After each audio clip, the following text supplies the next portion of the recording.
নমস্কাৰ, মই নীলোৎপল শইকীয়া।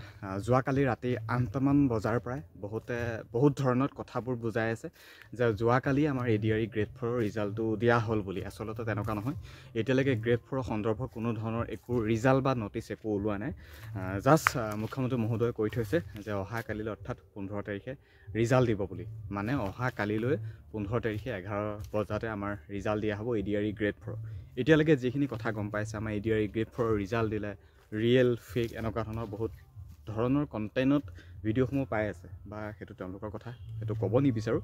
কিন্তু যিখিনি কেণ্ডিডেট এতিয়া ভাবি আছে যে গ্ৰেড 4ৰ ৰিজাল্টটো দিলেই যোৱাকালিয়ে কিয় এনেকৈ দিলে নটিচ নিদিয়াকৈ, এনেকুৱা ধৰণৰ কথা যিখিনি ভাবি আছে আচলতে তেনেকুৱা একোৱেই নহয়।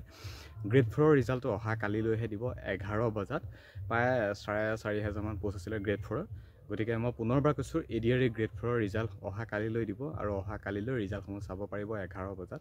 আমাৰ মুখ্যমন্ত্ৰী মহোদয়ে যিহেতু কৈছে, তেখেতৰ নিজা পেজৰ জৰিয়তে জনাইছে, গতিকে গ্ৰেড 4ৰ ৰিজাল্টটো অহা কালিলৈ পাব। ইমানখিনি আপডেট আছিল। যেতিয়া ৰিজাল্ট দিব তেতিয়াও জনাম বা দেখুৱাম। আৰু গ্ৰেড 4ৰ ৰিজাল্টত কিমানখিনি কেণ্ডিডেটে ৱেইট কৰি আছে জনাবচোন পাৰিলে কমেণ্টত।